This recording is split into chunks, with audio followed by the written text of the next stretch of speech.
Bismillahirrahmanirrahim. Alhamdulillah wassalatu wassalamu ala Rasulillah Sayyidina Muhammad ibn Abdullah wa alihi wa sahbihi wa man tabi'ahum lillah wa la hawla wa la quwwata illa billah, amma ba'd. Qala al-musannif rahimahullah wa nafa'ana bihi wa bi'ulumihi. Inilah sedikit yang kami sebutkan dalam bicara takwa yang zahir, yang merupakan permulaan jalan dalam menuju hidayah. Apabila engkau mencobanya dan engkau dapati nafsumu dapat mengikutinya, maka teruskanlah dengan membaca kitab Ihya Ulumuddin. Jadi bila sudah membaca kitab Bidayatul Hidayah ini, asa belum puas lagi, sambung kitab Ihya Ulumuddin, ujar pengarang kitab ini. Jadi bagus besi kitab Ihya tuh, walaupun kada bisa membaca, bagus. Wabil Ihya tahya qulubuna, dengan sebab kitab Ihya hidup hati. Nukar kitab Ihya beuntungai para santri-santri itu minta kepada Allah, ya Allah, dengan berkat pengarang kitab Ihya nih, yaitu Imam Ghazali, hidupakan hati ulun untuk memahami ilmu-ilmu agama, untuk mengamalkan apa nang ulun pelajari. Bagus beisi kitab Ihya tuh. Malahan nang sudah pernah kita sampaikan, siapa beisi beberapa kitab, nah itu kada seorang karena jadi orang saleh, jadi orang alim, anak cucu, anak kah cucu kah ada karena jadi orang saleh, jadi orang yang berilmu. 5 macam kitab tu beisian di rumah baik. Saya kira bila kada seorang anak atau cucu kena ada, insyaallah. Nah, daripada nukar HP iPhone nang belarang-larang. Jangan nukar kitab ini nah. Pertama Sahih Bukhari. Sahih Bukhari. Siapa beisian kitab Sahih Bukhari itu seakan-akan Nabi itu ada di rumahnya, karena kitab hadis yang paling sahih di permukaan bumi adalah kitab Sahih Al-Bukhari. Itu kesepakatan ulama Ahlus Sunnah wal Jamaah. Jadi seakan-akan roh Nabi itu selalu ada di rumahnya. Sahih Bukhari biar kalian bisa membaca kitab. Yang kedua, jangan kada beisian di rumah itu kitab apa? Ihya Ulumuddin. Kitab Ihya Ulumuddin. Karena dalam kitab, karena ulama-ulama mengatakan wabil ihya tahya qulubuna, dan sebab ihya hidup hati kami. Kadal ihya antakuna wahya, hampir-hampir kitab Ihya itu wahyu Tuhan.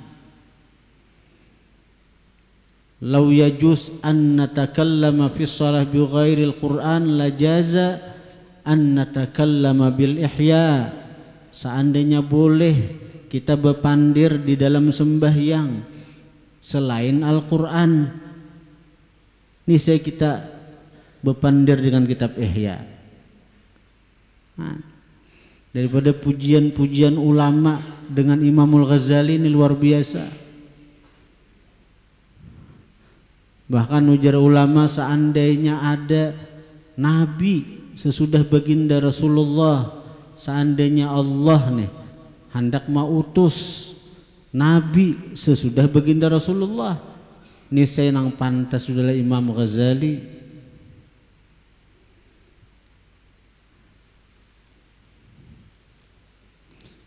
Jadi bagus beisian kitab Ihya.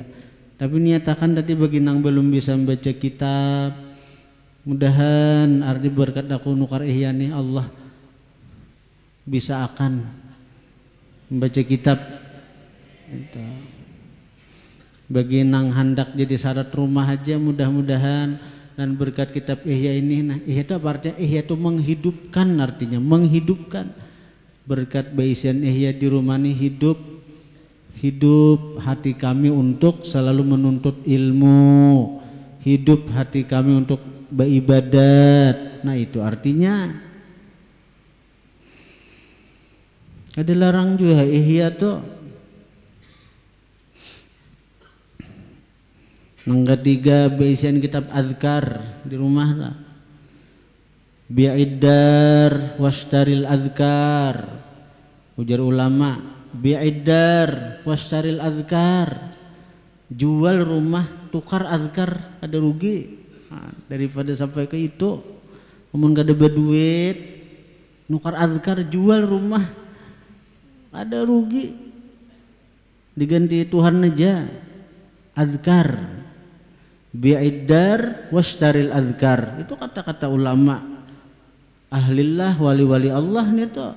Dari berkahnya bisian azkar tuh seandainya kita tak jual rumah nukar azkar ganti Tuhan kena rumah nang taharat.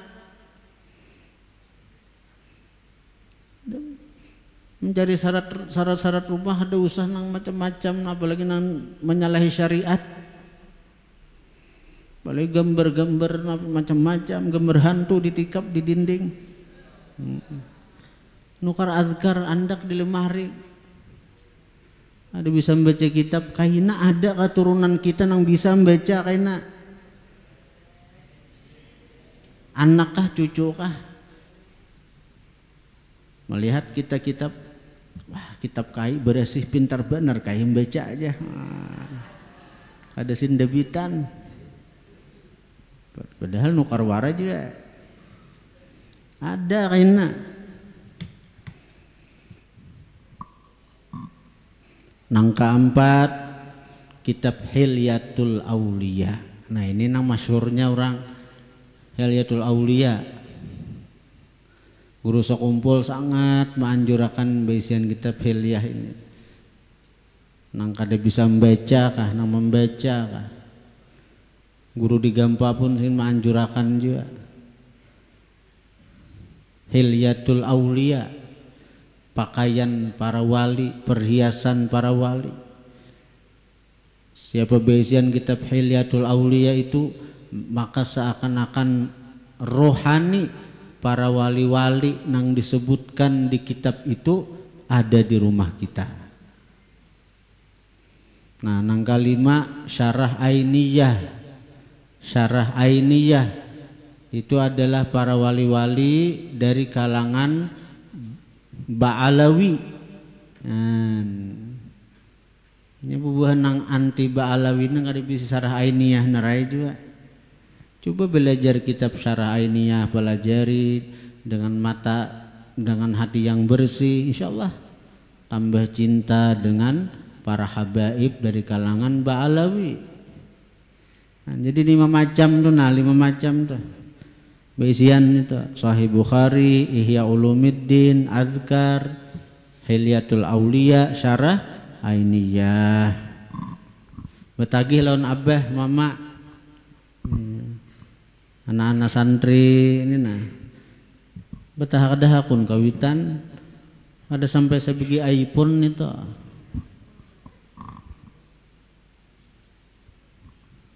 Paling 3 jutaan kalau amun Oppo 12 berapa ini? Nah, berapa harganya? Nah hanyar nukar ya.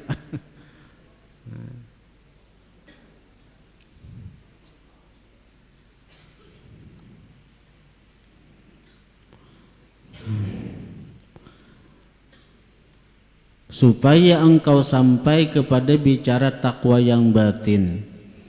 Kemudian setelah itu apabila hati nuranimu telah engkau penuhkan dengan takwa, maka ketika itulah akan terbuka bagimu segala hijab antaramu dan antara Tuhanmu, dan akan terbuka pula bagimu segala cahaya ma'rifat dan akan mengalir dari hatimu pancaran hikmah, dan akan jelaslah bagimu segala rahasia alamul muluk, alam yang nampak di mata, dan rahasia alam malakut, alam yang tidak nampak. Dan akan mudahlah bagimu mencapai ilmu hakikat yang menjadikan engkau memandang rendah terhadap ilmu yang baru yang tidak ada disebutkan di zaman para sahabat dan para tabi'in radhiyallahu anhum. Sekira nyaman memahami ini, lebih mendekatkan paham aja nah. Ngaran tabuka hijab atau dalam istilahnya itu tajalli, Tuhan benampak. Tuhan tuh nampak pada pandangan mata hati orang yang beriman. Ini sebagai sekira lebih mendekatkan kepada paham aja. Kan tajalli Tuhan, nampaknya Tuhan pada mata hati orang yang beriman. Artinya sih orang beriman ini mata hatinya nampak melihat Tuhan, melihat lawan Tuhan. Tapi mata hati bang lah, mata hati. Dan ini kada kawa bila kada melewati proses-proses. Kan dalam ilmu tasawuf itu ada ngarannya takhalli, ada tahalli, ada tajalli. Nah, takhalli itu proses pertama takhalli. Kita membersihkan diri dahulu dari sifat-sifat nang kada dikatujui Tuhan. Contohnya ujub, merasa seorang nang hibat, merasa seorang nang beramal. Nah itu sifat nang kada dikatujui Tuhan itu. Banyak lagi contohnya, kita sebut aja, kita ambil contoh ujub tadi. Nah bila sudah hati ini bersih, diri ini bersih daripada sifat nang kada dikatujui Tuhan, hanyar dipakaiani diri ini nih, dipakaiani diri ini dengan sifat-sifat nang disenangi Tuhan, sifat-sifat nang dicintai Tuhan, ngarannya tahalli. Dalam kitab Ihya itu jelas napa-napa sifat nang kada dikatujui Tuhan. Artinya ada di kitab itu bab tentang sifat-sifat nang tercela. Kemudian napa-napa sifat nang disenangi Tuhan, jelas itu di kitab Ihya itu. Ada kitab namanya kitab sifat-sifat nang mahmudah, nang terpuji. Nah kita ambil contoh sifat nang dipuji itu apa? Syuhudul minnah, memandang anugerah Tuhan. Nah itu lawanan ujub tadi. Nah, kalau ujub memandang seorang nang beramal, memandang seorang nang hebat, memandang seorang nang punya kemampuan. Asa seorang dipang sudah kada ingat lagi di anugerah Tuhan, kada ingat lagi di pertolongan Tuhan, kada ingat lagi lawan Tuhannya nang kada ingat. Tuhan nang menolongi, Tuhan nang membantui. Nah itu ujub. Hilangakan ujub itu, jangan memandang seorang lagi. Pandang napa-napa nang kita gawi dari ibadat itu adalah anugerah Tuhan, pertolongan Tuhan. Nah bila nang kaya itu hadangi ja nang ketiga ini kan datang kena tajalli, Tuhan betampai lawan si hamba tadi, sehingga mata hati si hamba ini nampak melihat kenyataan Tuhan pada makhluk ciptaannya. Karena nang di semesta ini pada hakikatnya adalah kenyataan dari perbuatan Tuhan Bila si hamba nih baandak di situ ngarannya napa? Syuhudul af'al. Dia memandang samuan gawian Tuhan. Ini syuhudul af'al nih makam yang paling rendah bagi tingkatan-tingkatan orang yang ma'rifat. Tapi kita untung sudah bila di syuhudul af'al nih kita melihat gawian Tuhan. Contoh bagi orang yang melihat gawian Tuhan nih. Nah, contohnya di situ Tuhan bertajalli ketika kita makan. Ketika kita makan, orang yang bertauhid itu ketika inya makan, inya kada melihat makanan itu namanya nyanyi.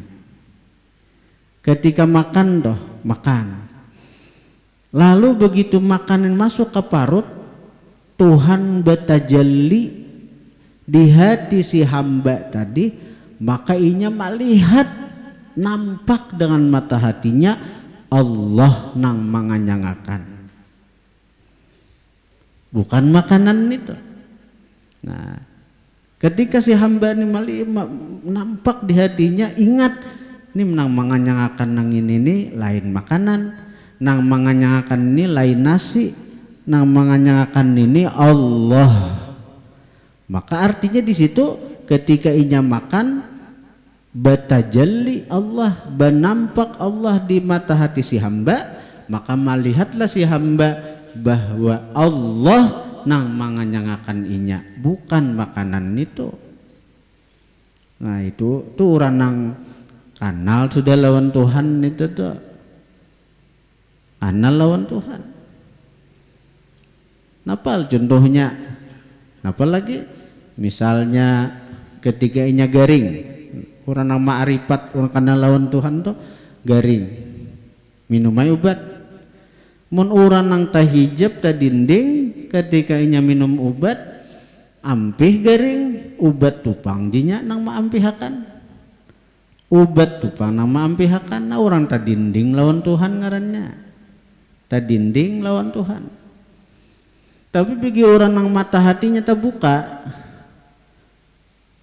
bagi orang yang mata hatinya itu melihat kada picak, maka ketika inya garing minum obat nyaman awak minum obat. Ketika inya minum obat, maka Allah bertajalli ketika obat diminumnya.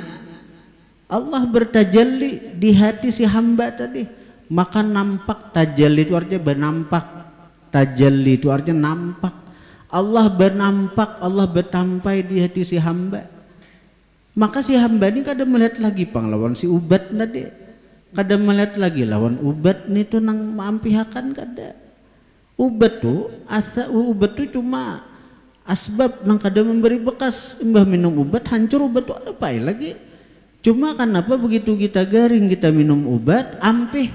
Nah orang nang mata hatinya terbuka melihat ketika aku minum obat, nah Allah bertajalli di hati si hamba tadi, melihatlah si hamba tadi akan Allah yang menyembuhkan inya dari penyakit tadi, bukan obat itu.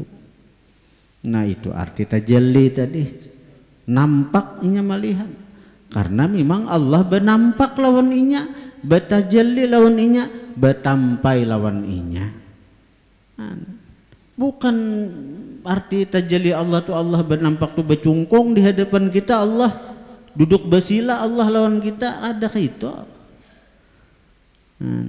Tapi nangka itu tu ada proses. Nah, nang prosesnya yang utama tadi adalah yang pertama takhalli, pembersihan diri, nang kedua tahalli, menghiasi diri, nang ketiga tajalli, itu anugerah sudah tajalli itu nampaknya Allah di hati seorang hambanya yang beriman tadi. Itu bang daras tuh. Waktu inya sembahyang nang diitihinya ada gawiannya, sembahyang nang diitinya apa gawian Allah Ta'ala, karena Allah pang benampak betampai lawan inya. Nah, sehingga ada kata-kata orang-orang sufi ketika sembahyang itu napa gerak dan diamku kanyataan afalnya, gerak dan diamku kanyataan afalnya, bacaanku kanyataan sifat kalamnya. Nah, jadi napa lagi kan ada lagi kisahnya aku tuh ada lagi.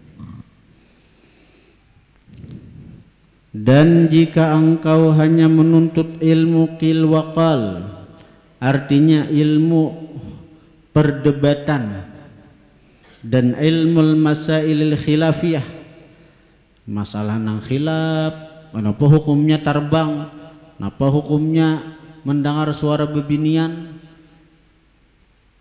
itu aja bahualan tarus tegaran. Bahari tentang tarbang, ada yang maharamakan, ada yang membulihakan.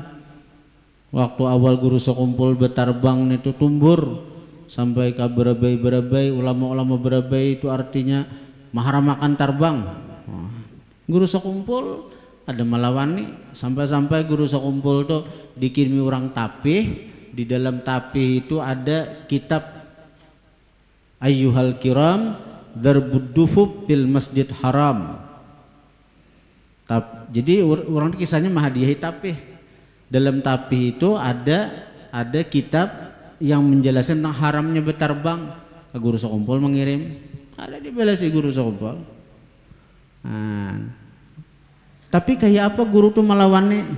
Mamano datang sidin ke berapa tahun 9 berapa bahari itu 95 kah datang guru tuh ke berapa itu ke Sulaha tuh.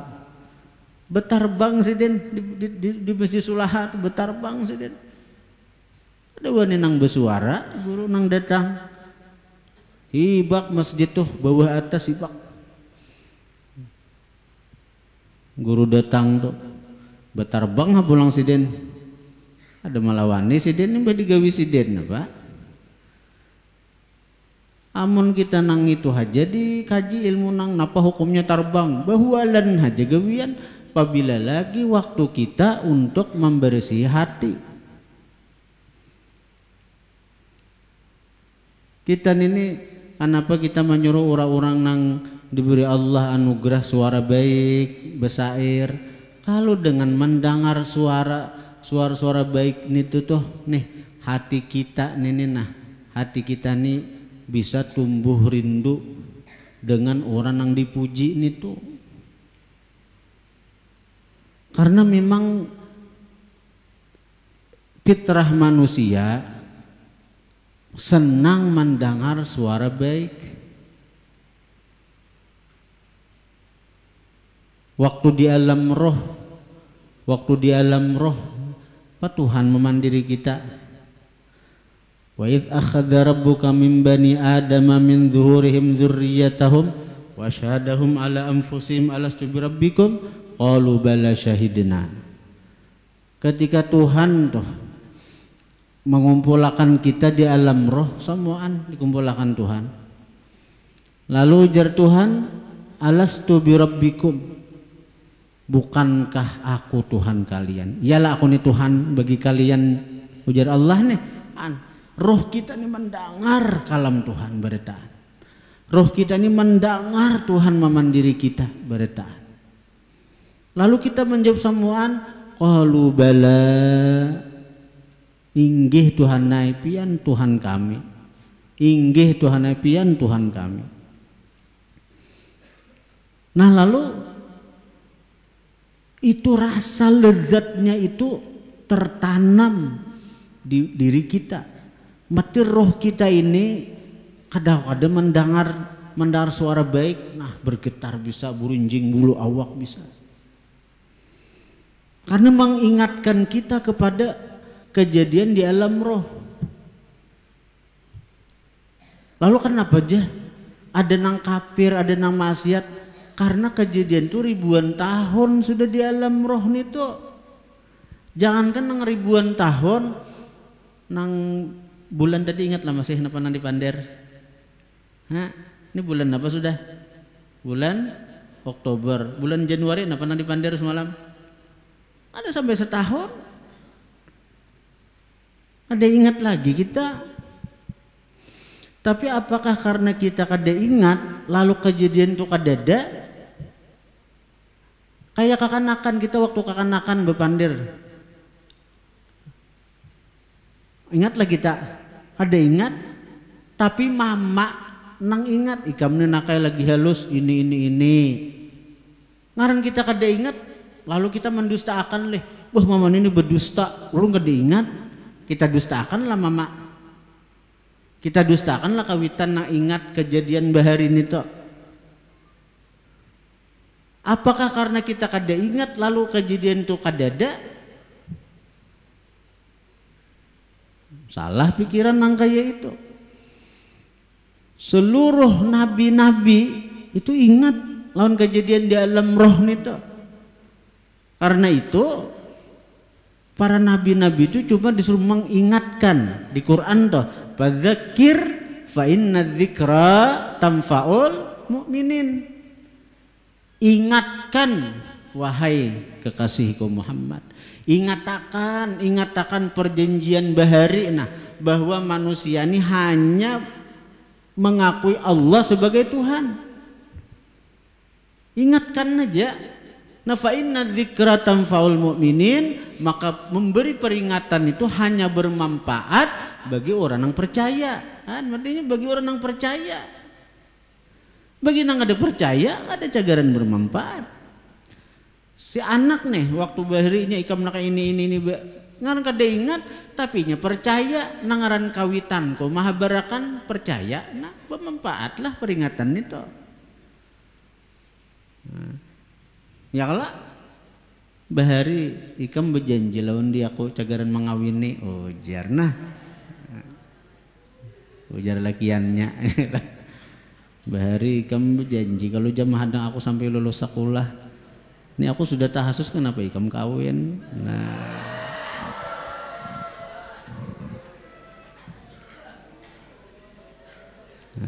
itu. Jangankan para nabi, para wali-wali ada yang ingat. Di antaranya Ali bin Abi Thalib.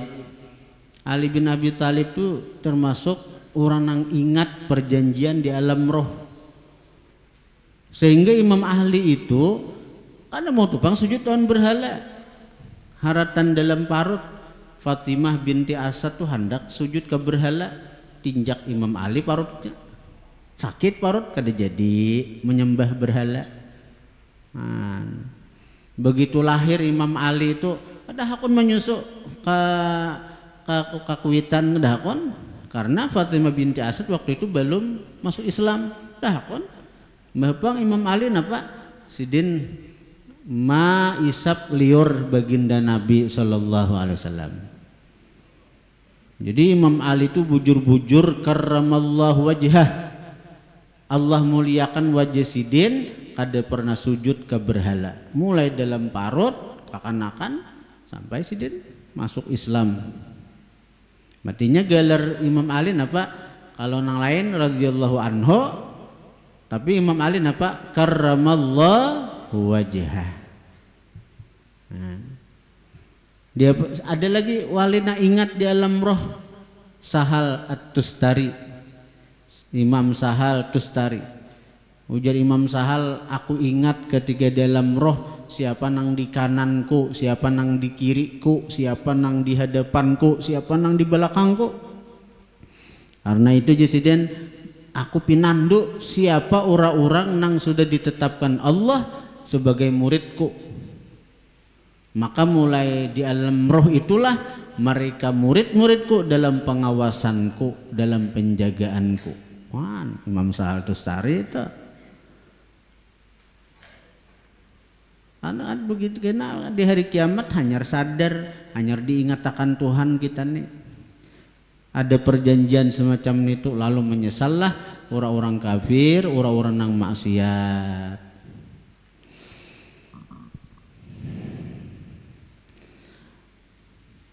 Maka alangkah besarnya musibahmu dan alangkah panjangnya kesusahanmu dan alangkah besarnya kehilanganmu ketika itu. Buatlah apa saja yang engkau kehendaki karena dunia yang engkau tuntut dengan menggunakan agama sudah tidak selamat lagi bagimu, manakala akhiratmu pula pasti akan hilang daripadamu. Amun kita mengaji ilmu-ilmu nang perdebatan, ilmu-ilmu nang masalah khilafiyah, akibatnya apa?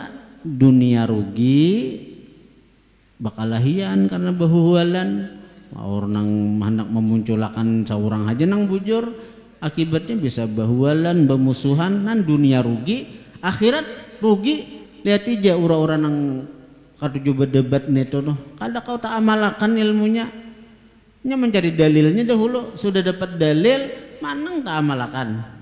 Ibaratnya itulah burdahnya nah, burdahnya dalail apa dalilnya aja.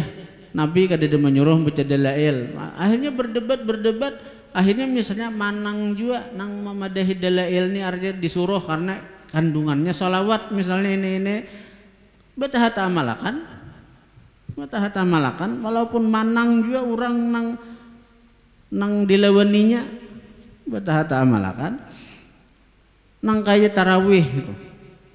Berdebat mana nang bujur nang 20 rakaat kah nang 8 rakaat saja, bahuwalan nang itu aja tarawihnya mah kada,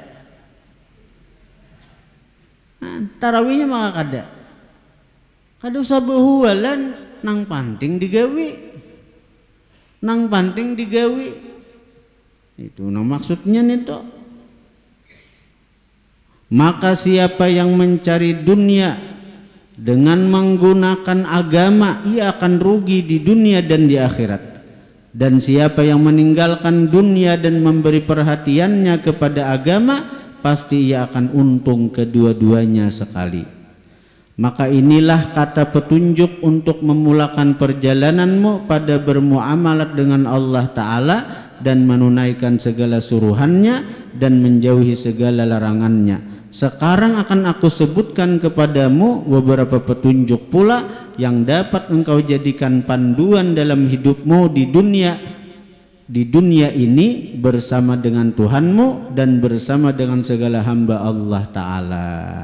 Nah, jadi selanjutnya kayaknya kita akan dipandu oleh Imam Ghazali, artinya adab-adab dalam pergaulan dan persahabatan dengan Allah. Nah, ini berarti bab yang ketiga ini dipandu sudah kita nih. Atau dibacaan tadi, sekarang akan aku sebutkan kepadamu beberapa petunjuk pula yang dapat engkau jadikan panduan dalam hidupmu di dunia ini bersama dengan Tuhanmu. Nah, macam apa adab kita lawan Tuhan, macam apa bermuamalat kita lawan Tuhan. Nah, karena itu bab selanjutnya adalah tentang adab kita bergaul, bermuamalah dengan Khalik, dengan Tuhan dan makhluk. Nah, pasal pertama adab-adab dengan Allah Ta'ala. Hadirin hadirat yang dirahmati Allah. Nah, jadi intinya kita ini kada usah memikirkan orang yang mahwali kita, mendebat kita. Bila kita bujur saja jalani, ada usah mikirkan orang. Yang penting selama Allah ridha lawan kita, orang macam apakah seluruh dunia hendak merendahkan kita, hendak menghina kita, hendak menjatuhkan kita, amun kita bujur di jalan Allah, maka kada akan mampu, karena Allah yang melindungi kita.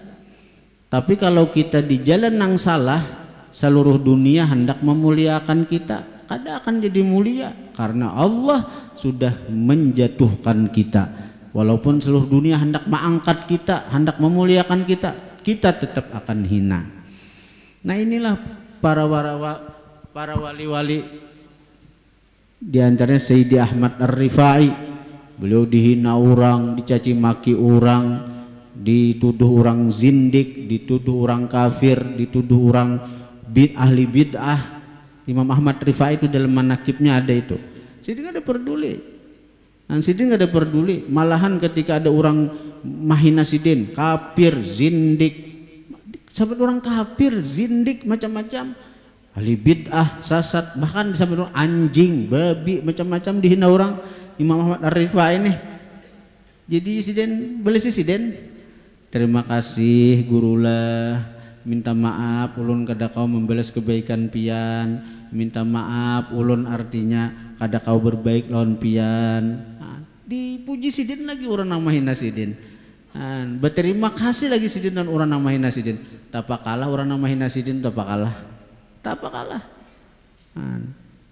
Lalu di mana kebenarannya nampak sidin yang dihina orang, disebut orang bid'ah, zindik, sesat, bahkan kafir itu ketika sidin ziarah ke Madinah di saat ribuan orang berkumpul di Masjid Nabawi di kubur baginda Nabi, Imam Ahmad Ar-Rifai sidin berkata, umdut yadak kai tahdha biha syafati, hai Rasulullah, julurkan tanganmu, ulun hendak mengucup tangan sampian. Maka sekitar waktu itu juga disaksikan seluruh orang yang hadir di waktu itu, ribuan orang yang hadir di dekat makam baginda Nabi melihat keluarnya tangan Rasulullah yang diliputi cahaya keluar dari kubur dan langsung dicium oleh Sayyidi Imam Ahmad Ar-Rifai. Maulah tak salah orang yang itu. Padahal disebut di benua Siden, di Maroko sana disebut orang kafir, zindik, disebut orang sesat, bid'ah macam-macam. Tapi begitu sidin ziarah ke Madinah, tangan Nabi keluar dari kubur dicium oleh sidin dan disaksikan oleh ribuan orang yang hadir ketika itu di sekitaran makam baginda Nabi sallallahu alaihi wasallam.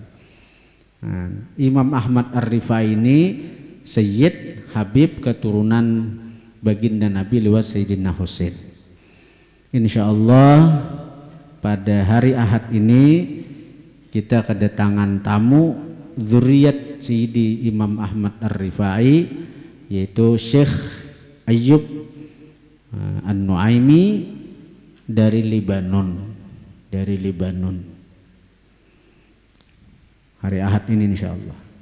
Al-Fatihah.